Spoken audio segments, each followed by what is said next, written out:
أهلا بيكم معايا. أنا سلوى وده بودكاست نقطة ومن أول السطر.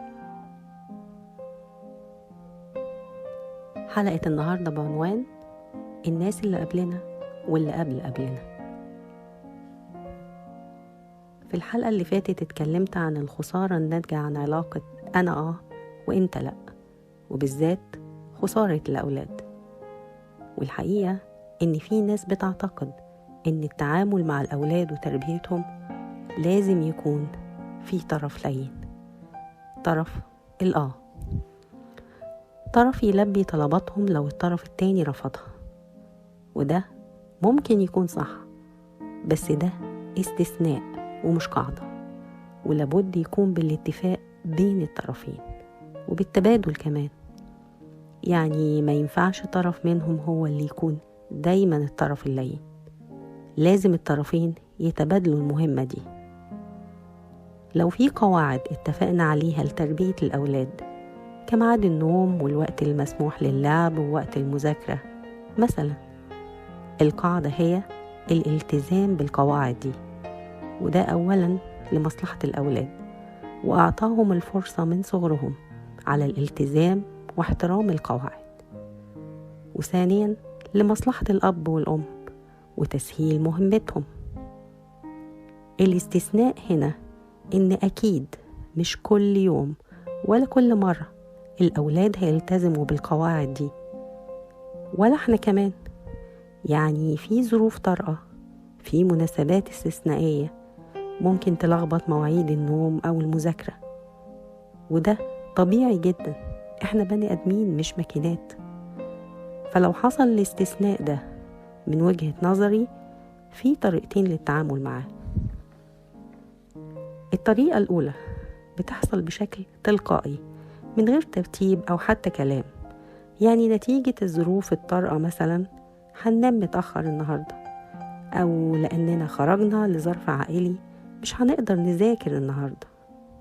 الطريقة التانية بتكون بالاتفاق بين الطرفين، يعني لو في طفل مزاجه مش كويس أو مش عاوز يذاكر النهاردة لأي سبب، أو مش بيلتزم بالوقت المسموح ليه باللعب، في الحالة دي طرف من الطرفين هيفكروا بأنه خلاص لازم يبطل لعب، وممكن الطفل يستمر في اللعب ويتجاهل الكلام تماما، أو يبدأ يزن ويطلب أن يلعب شوية كمان.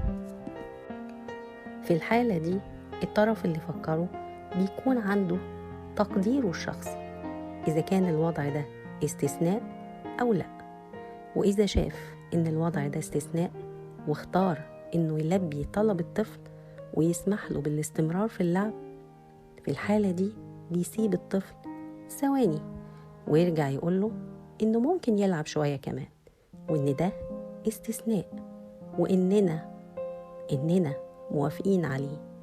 إننا يعني طرفين، ومش ضروري إنه يسأل الطرف التاني، لأن ببساطة هم متفقين على كده من قبل، بس الثواني اللي غابهم عن الطفل ورجع له تاني ادت إيحاء للطفل إن الطرف ده بياخد رأي الطرف التاني، وده المطلوب، إن الطفل يعرف إن أي قرار هيكون بموافقتهم هما الاتنين أو رفضهم هما الاتنين.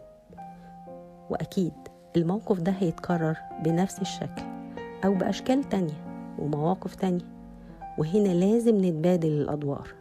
يعني النهاردة هبقى أنا الطرف اللين اللي هيوافق على الاستثناء ويبلغ الطفل بيه، وبكرة أو المرة الجاية هيكون الطرف التاني. وهنا بيحصل التوازن بين الطرفين، بمعنى إن إحنا الاتنين هينبنا من الليونة جانب، ومش هيبقى عند الأولاد مجال للحيرة والتخبط واختيار طرف على حساب الطرف التاني. وهنا بقى بيجي الناس اللي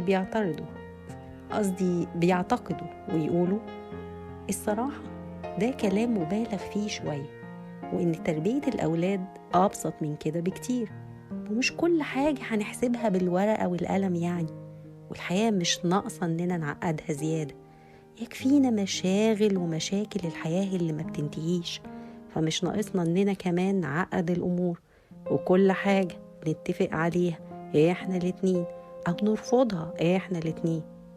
يعني هما الناس اللي قبلنا واللي قبلنا كانوا درسوا تربية أو حتى اتفقوا مع بعض على كل حاجة؟ ده يمكن يكونوا ما بيتكلموش مع بعض أساسا.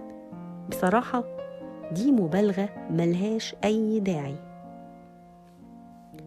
الحقيقة إن دي مش مبالغة إطلاقا، وإن الأمور قد تبدو سهلة في البداية، وأكيد زمن اللي قبلنا واللي قبلنا ما كانش زي زماننا دلوقتي، ولا أولادنا دلوقتي زينا ولا زي اللي قبلنا ولا قبلنا.